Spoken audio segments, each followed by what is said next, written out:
And I want to bring in former U.S. Ambassador to Israel, Edward Djerejian, for more on this. Edward, thank you for joining us, Ambassador.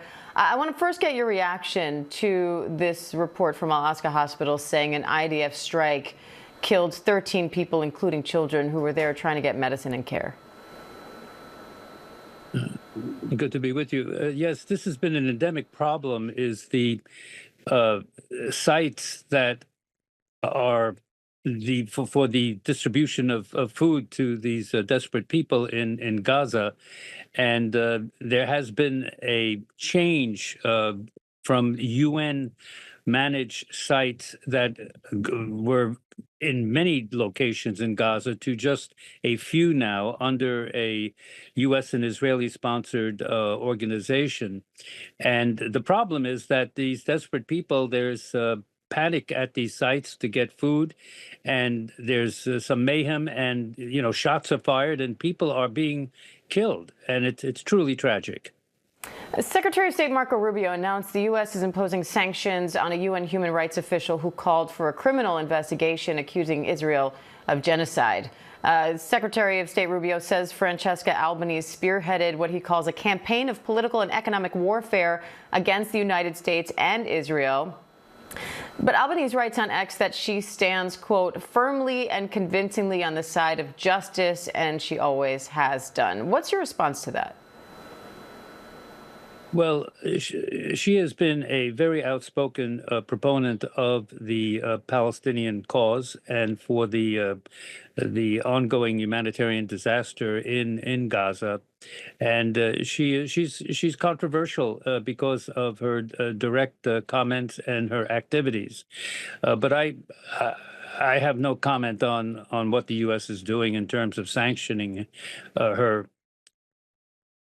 Earlier this week, the IDF chief said that they have created suitable condition for a ceasefire deal. How close do you think a deal is?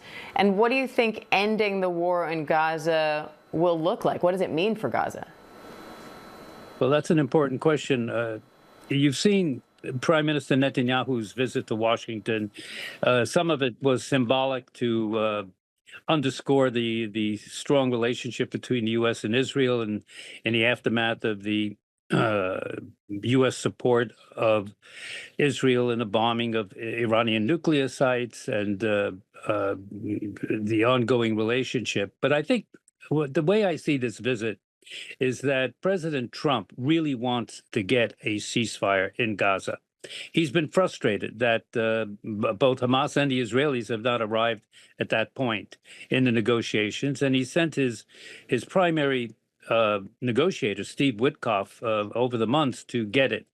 What we're seeing here is bolstering Netanyahu so that he can make the hard decision on the Israeli side to get a ceasefire. He's under incredible internal pressure from his right-wing ethno-nationalist ministers in his coalition, Minister Ben-Gvir and Smotrich, not to stop the fighting in Gaza and not to provide humanitarian assistance to the Gazans.